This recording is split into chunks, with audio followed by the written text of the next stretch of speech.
বিহারের উপরাষ্ট্রপতি সম্রাট চৌধুরী রবিবার সকালে বাগডোগরা বিমানবন্দরে এসে পৌঁছান। তাকে স্বাগত জানাতে বিমানবন্দরে উপস্থিত ছিলেন রাজু বিস্তা সহ বিজেপির একাধিক নেতাকর্মী। বিমানবন্দরে নামার পরই সাংবাদিকদের মুখোমুখি হয়ে তিনি রাজ্য সরকারের বিরুদ্ধে তীব্র সমালোচনা করেন। সাংবাদিকদের প্রশ্নের উত্তরে বিহারের উপমুখ্যমন্ত্রী বলেন, গতকাল শিলিগুড়িতে দেশের রাষ্ট্রপতি দ্রৌপদী মুর্মুকে যেভাবে অসম্মান করা হয়েছে তা অত্যন্ত দুঃখজনক এবং নিন্দনীয়। তার অভিযোগ, দেশের সর্বোচ্চ সাংবিধানিক পদে থাকা একজন ব্যক্তিত্বের প্রতি এ ধরনের আচরণ কোনোভাবেই মেনে নেওয়া যায় না। সম্রাট চৌধুরীর দাবি, এই ঘটনায় রাজ্য সরকারের ভূমিকা নিয়ে মানুষের মধ্যে ক্ষোভ তৈরি হয়েছে।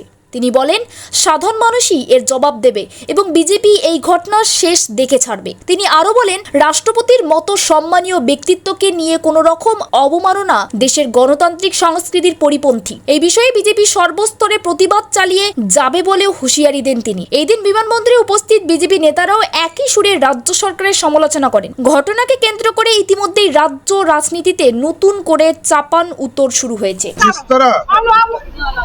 कल महामहिम राष्ट्रपति महोदया के साथ को अपमानित करने का काम बंगाल की सरकार ने किया।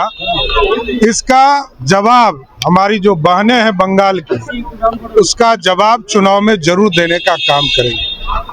और इस देश में जहां आदिवासी समाज की बहन को आदरणीय प्रधानमंत्री नरेंद्र मोदी जी ने देश के सर्वोच्च पद पर बैठाया हो, और बंगाल जहां महिलाओं का सबसे अधिक सम्मान होता हो, वहां पर ममता दीदी की सरकार जिस तरह महामहिम राष्ट्रपति को अपमानित करने का काम उन्होंने किया, इसका जनता जरूर सबक सिखाएगी।